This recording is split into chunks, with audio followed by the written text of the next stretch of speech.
எல்லாருக்கும் வணக்கம். இந்த படத்தில் வாய்ப்பு கொடுத்த producer Thangapandi sir, Keerthika madam, Rajmohan, உங்களுக்கு ரொம்ப நன்றி. 300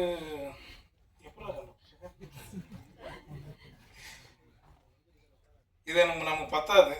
நடிகராக இருந்துட்டு நம்ம வந்து நம்மளே ஒரு நம்பர் போட்டு நம்மளே இதை வந்து பெருமைப்படுத்துறத விட இந்த காலம் கடைசி காலகட்டத்தில் சொல்லணும். நாகேஷ் சார், மனோரமா, நான் நகைச்சுவை நடிகரை சொல்கிறேன், எல்லாம் சேர்த்து தான் சொல்கிறேன். அந்த இடம் அந்த லெவலில் நம்ம போகணும்னு ஆசைப்பட்றேன். அவ்வளோதான். எனக்கு இது வந்து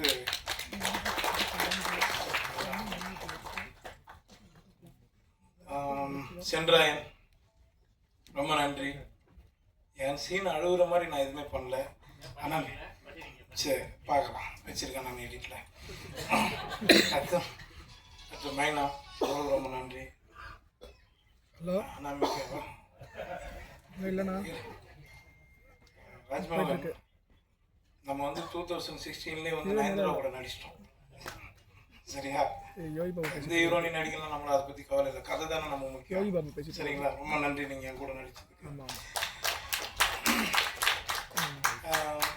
இமான் சார் பற்றி சொன்னேன்னா அவர் பயங்கரமாக என்ன பாராட்டினாரு. நான் உண்மையிலே சொல்கிறேன், அவர் எனக்கு ரொம்ப பிடிச்ச ஒரு மியூசிக் டைரக்டர். ஏன்னா நாங்கள் வந்து பிரபு சலமான் சார் படம் பண்ணிகிட்ருக்கோம். அப்போது மேம்போ படத்தில் வந்து அதிகமாக பிரபு சலமான் சார் வந்து நானும் அவரும் உங்களை பற்றி தான் சார் நிறைய பேசிகிட்டு இருக்கோம். ஏன்னா அந்த அளவுக்கு உங்களை பற்றி ரொம்ப பெருமையாக சொல்லுவார். நானும் உங்க கூட பேசிகிட்டு இருக்கேன், பழகிட்டு இருக்கேன். கண்டினியூவாக எல்லா படங்கள்லையும் என்னோட லீடு படங்கள்லையும் நான் உங்ககிட்ட கொடுக்கணும்னு ஆசைப்பட்றேன் சார். கண்டிப்பாக நீங்கள் பண்ணி கொடுங்க சார். ஏன்னா நான் இந்த படத்துக்கு ரிக்வஸ்ட் பண்ணேன், அவர்கிட்ட ஒரு சின்ன விஷயத்த ஹெல்ப் பண்ணார். ரொம்ப நன்றி சார். இப்போ காலி ஏன் போஸ்டர் மாதிரியே வச்சுனுங்கிற மூஞ்சி வந்துச்சா? காலி வாங்கிட்டு எனக்கு ஒரு நல்ல நண்பர், சொன்னோடனே வந்துட்டாப்புல, வந்து பண்ணிடலாம் பாபு அப்படின்னாரு. அதுக்கப்புறமா அவர் படத்துலேயும் இப்போ ஒரு நண்பர் கேட்டிருக்காரு, நீங்கள் ஹீரோ பண்ணுற படத்தை. கண்டிப்பாக நான் வரும் காலி, 2 சீனாக இருந்தாலும் பண்ணி கொடுத்துறோம். நித்திலன் இன்னும் எதிர்பார்த்துட்ருக்கோம். ரொம்ப நன்றி இங்கே வந்ததுக்கு, எங்கள் ஆடியோ ஃபங்க்ஷன் வந்ததுக்கு.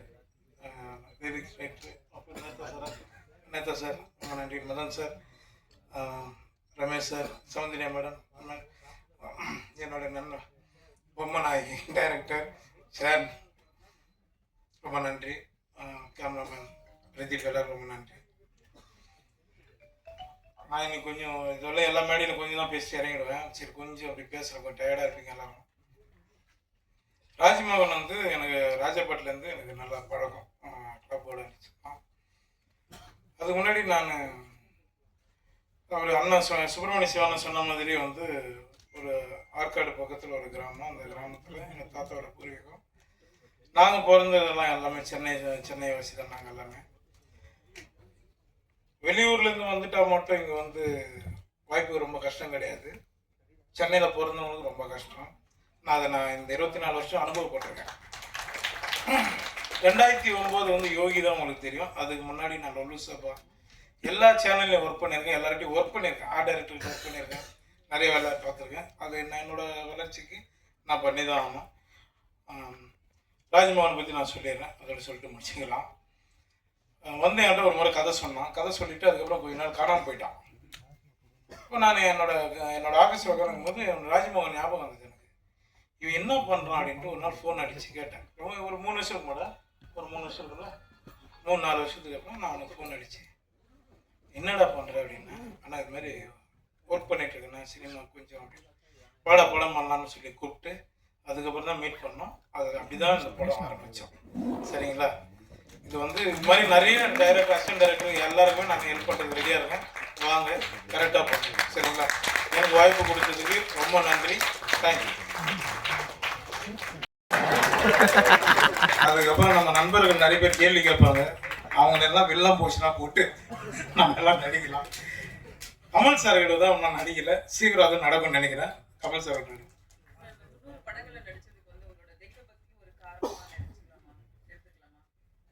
அது நான் தான் எடுத்துக்க முடியும்.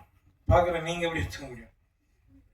தேவபக்தின்றது எல்லாருமே எல்லா மதம் எல்லாரும் ஆளுங்களும் எல்லாரும் அவங்க கும்பிட்டுட்டு இருக்காங்க. அவ்வளோதான். நான் முருகனை வேண்டேன், எனக்கு பெரிய நம்பிக்கை இருக்குது. அதனால கடவுளை என்னை காப்பாற்றுறான். அவ்வளோதான். 3-2 ஒரு வேளை அதிகமாக சொல்லலாம், 3000 கூட ஆகலாம். ஹீரோனி தான் சிவிட்டே ரிவிட்டு போயிட்டாங்க. ஹீரோனிக்கு எனக்கு என்னங்க இருக்குது? நான் என்னங்கன்னா நான் எந்த பிரேமில் நின்னாலும், இப்போ நான் என் தம்பி ஷான் சொன்ன மாதிரி தான், எந்த ஃப்ரேமில் நின்னாலுமே எனக்கு காமெடினா தான் முதல்ல நான் அந்த முகத்தை காட்டிடுவேன். ஏன்னா அந்த காமெடி தான் எனக்கு சோறு போட்டுருந்தது இன்றைக்கும். அதனால் லீடு கதைக்கு நீங்கள் யூஸ் பண்ணீங்க, காமெடினாவே என் வாழ்க்கையை நான் ஓட்டுறேன். அவ்வளோதான். என்ன மேடம் வெள்ளக்கு சொல்கிறேன்.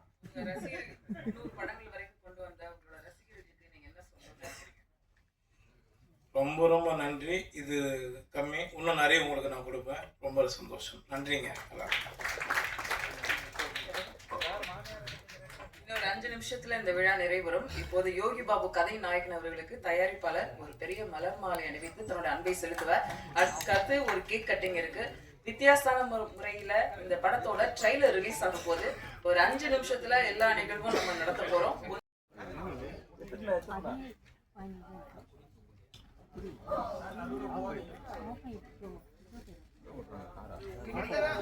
சப்போர்ட்டிவா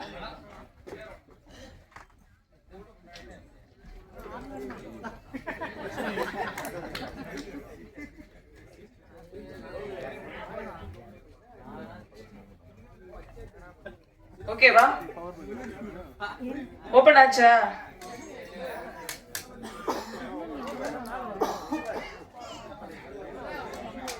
என்ன சார், அந்த வண்டிக்கு நீங்களும் ஓனர் இல்லையா?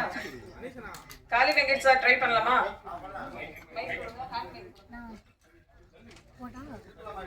ஒரு நிமிஷம் இருங்க சார், சொல்லுங்க. இது வந்து உங்க வண்டி இல்லையா அப்படிங்கிற மாதிரி. என் வண்டி இல்ல.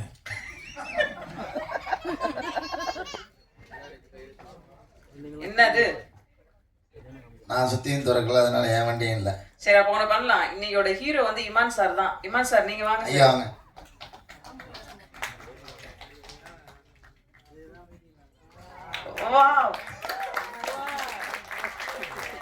அர்ஜுனன் பேர் 10 படத்தோட இசை வெளியீடு இப்போது உங்களோட கரவொலியில மீண்டும் அடுத்த விழால நம்ம சந்திக்கலாம். வந்திருந்து சிறப்பு செய்த அனைவருக்கும் எங்களுடைய அன்பும் நன்றியும். தேங்க்யூ.